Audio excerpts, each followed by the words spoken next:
there are certain things that it is essential for government to do. I'm not an anarchist. I believe in a government, but a limited government. And the government should be limited, in my opinion, to very simple functions. Number one, to defending the country against foreign enemies. I have tried for a long time to see how to make national defense a private enterprise, and I have never succeeded. It's easy to see how to privatize schooling, but I don't know how to privatize national defense. So I'm reconciled to the fact that we're going to have to pay twice as much as we should have to pay in order to get an effective national defense. Because anything government does, on the average, there's some things that are more, some less. On the average, anything government does costs twice as much as if it were being done by private enterprise. So one function of government is to protect the country against foreign enemies, national defense.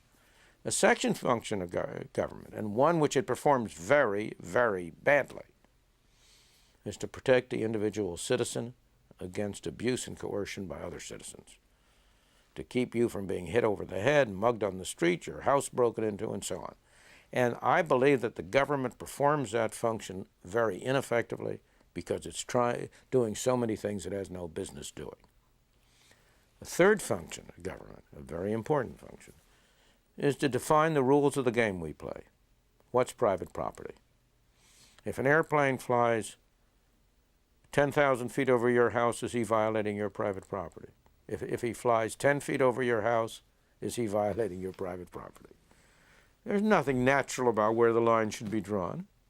So we have to have some mechanism for making the rules about that, and that is an appropriate government function. And fourth, it's appropriate for government to provide a mechanism for adjudicating disputes about the meaning of those rules, a judicial system.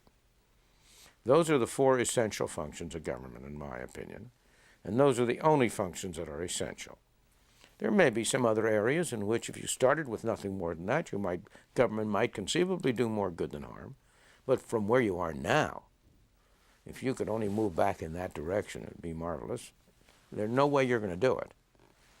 The best you can hope for is that you can hold down government, keep it where it is, and let the private economy expand so that government becomes a smaller and smaller fraction of it. And even that is a very optimistic expectation, though it's possible.